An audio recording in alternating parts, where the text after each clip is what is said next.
Hello everybody, back for the next video in the series of tuning up this 1959 Evinrude Fast Twin 18 horse. At the parts washer here now, and got all the gear case components in the parts washer. This one had a bunch of water in it, and parts are a little bit rusty, dirty in the gear case. So we're going to clean the parts up before we go ahead and put the gear case back together, and we'll replace the shift rod O-ring and possibly the other seals when we get done cleaning it up. But first we're going to clean this thing up, and then I'll get to the shift rod O-ring replacement. So let's get to cleaning this stuff up. Not too terrible, but it's definitely dirty. Pinion gears fits nice and tight in the bushing still, so that's a good thing. I've come across some of these that have been run with water in them, and they're really washed out here, and this gets really loose, which is not good. But this one looks to be in good shape yet, so that's a good thing.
That's looking a lot better than there.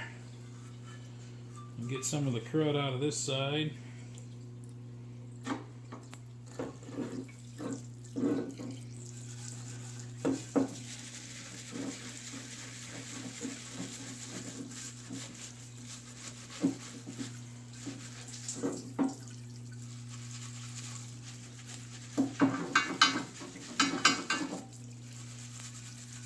Doesn't have to be perfect, just need to get, the bad stuff out.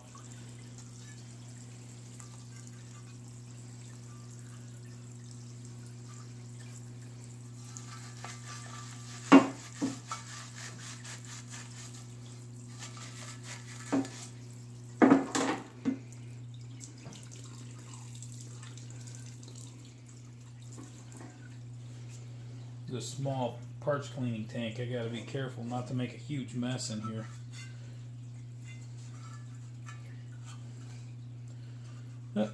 That's looking better. Got some goo on it from looks like that seal's been replaced before, and looks to be in good shape still. Set that on the side.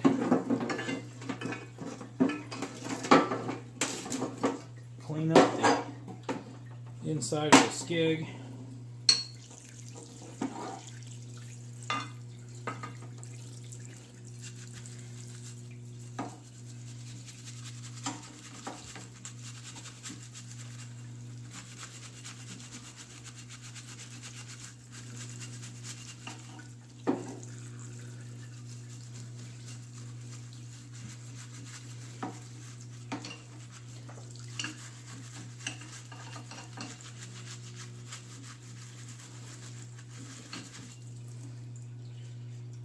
Need a bigger parts washer, but I don't have a lot of room in the shop here either, so I make do with this one most of the time.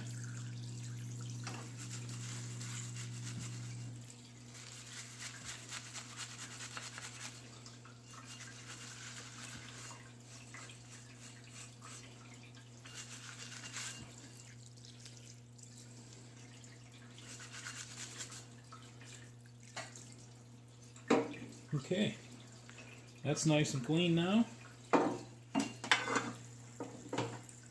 Clean up the pinion gear.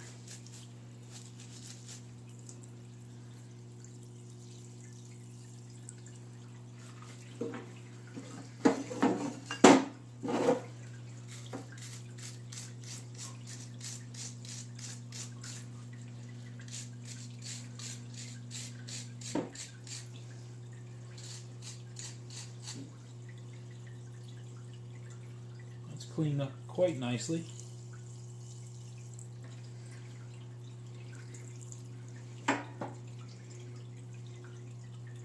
Looks good. Take the bearing carrier off for the prop shaft. Clean that out. This actually looks pretty good too. That looks like that seal's original still. Still got blue paint on it. But it doesn't look bad. I'll see if it feels like it still has enough tension to seal on it when I put it together. But oftentimes those need to be replaced, but not always. And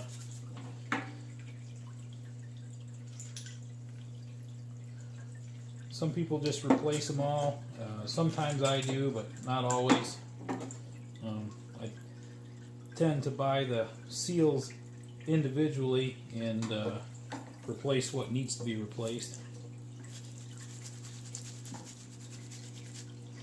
Sometimes doing it that way, I end up going back in and tearing the gear case apart again and having to reseal it again because I ended up needing to replace something I didn't think needed to be replaced. But oh well, I'm not doing this to make money, I'm doing this as a hobby. So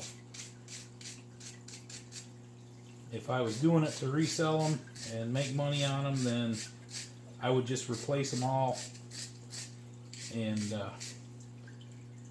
not worry about it, just to save the time, because the labor ends up costing more than the savings of the seals if you're trying to make money on this.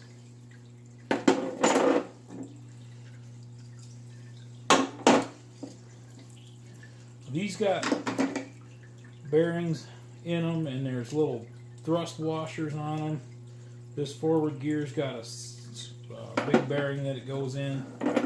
All that stuff should be cleaned up so it's nice and fresh when you put clean oil in it.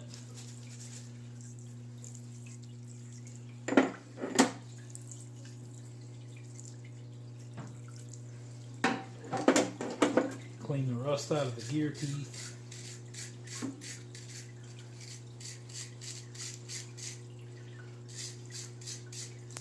These gears actually look very good. This gear case had a bunch of water in it, but it does not appear that it would run like that.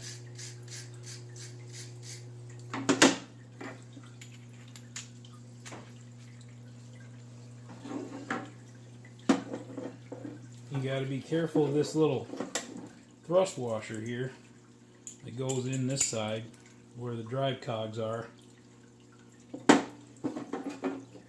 Those thrust washers go up against the splined area where the clutch dog rides, and you need those in there to get the spacing right so everything fits as it's supposed to.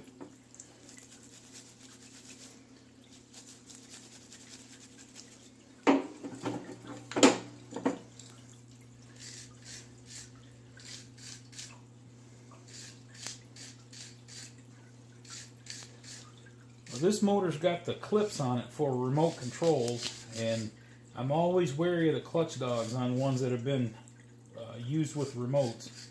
They tend to be, I see damaged clutch dogs a lot more often than remote controlled motors. They just don't snap into gear as quickly with the cables, and tends to wear them out more. This one does not look great. It's got some rounding on it for sure. I think it will be okay, but it may cause issues. The gears look okay. The clutch dog is a little sketchy. I will put it back together with the best side toward the forward gear since it gets a lot less use and less thrust in reverse to minimize the chances of it popping out of gear and forward. But that clutch dog is not very good. It's right on the edge of it may or may not work. And I don't think I have another one, so I'll end up having to put it back together with this one and hope for the best.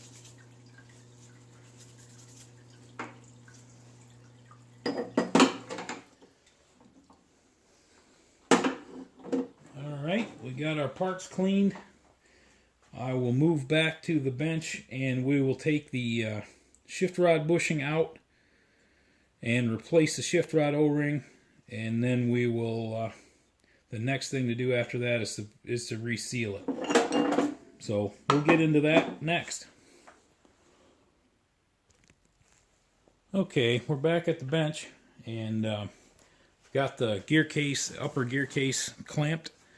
I'm going to take the shift rod O-ring out. I've got this tool here that I made here in my shop. OMC still sells this tool. May have gone over this in a previous video when I took this off. I don't remember. I know I got cut off on that one. So anyway, we're going to drive the shift rod bushing out, which will also take the O-ring out. I've got the new O-ring right here. We'll put that back in.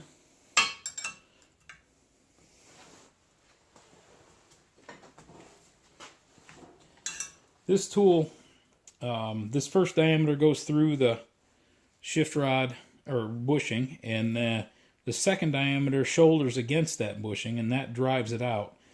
This larger diameter, it fits through some of the holes in these castings, but they're not all the same. They vary actually quite a bit.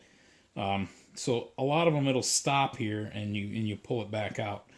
But anyway, that's what these two diameters do. One of them goes into the bushing, the other one shoulders against the bushing, and then that one went right on through. And so here's the shift rod bushing. It's stuck on there.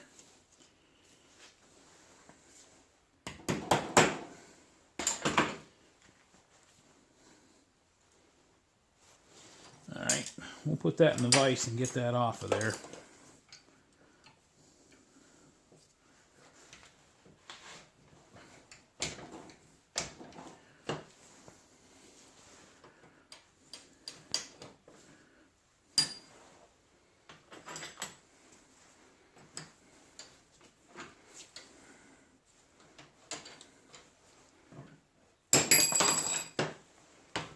Alright, now we've got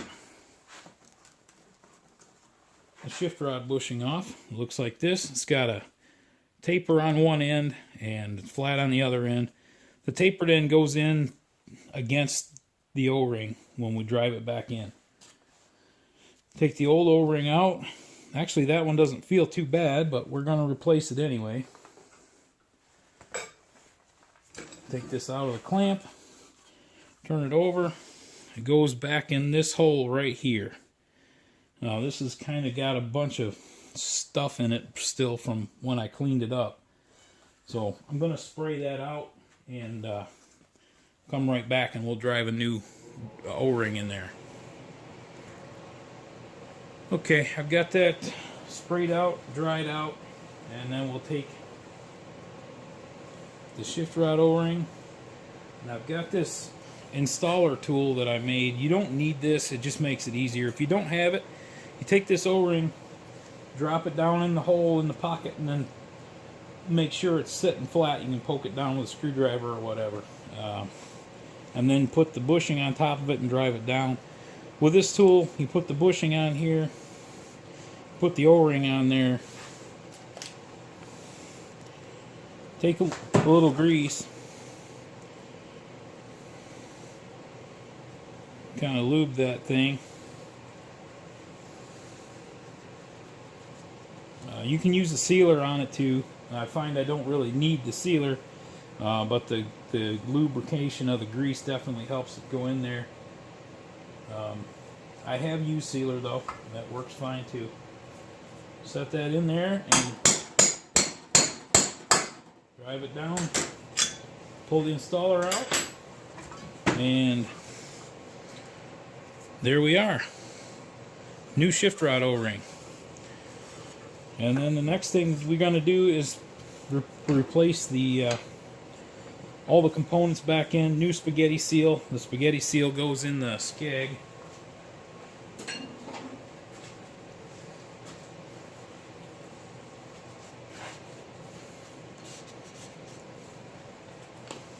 This is the spaghetti seal. Basically, it's a piece of O-ring cord stock that goes in this groove and seals the two halves when the skeg is tightened down.